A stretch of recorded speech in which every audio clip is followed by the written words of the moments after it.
May bagong team ang 4-time scoring champion at 2-time finals MVP na si Kevin Durant.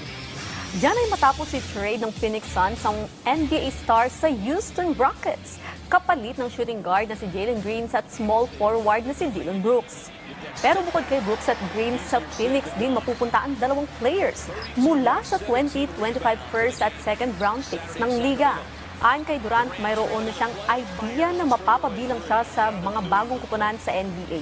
Isang linggo bago maganap ang trading, nakapagtala ang 11-foot forward ng 27.2 average points at 7 rebounds per game sa kanyang NBA career. Isa rin si Durant sa mga 8 manlalaro kabilang sa may 30,000 o higit 30,000 career points sa NBA.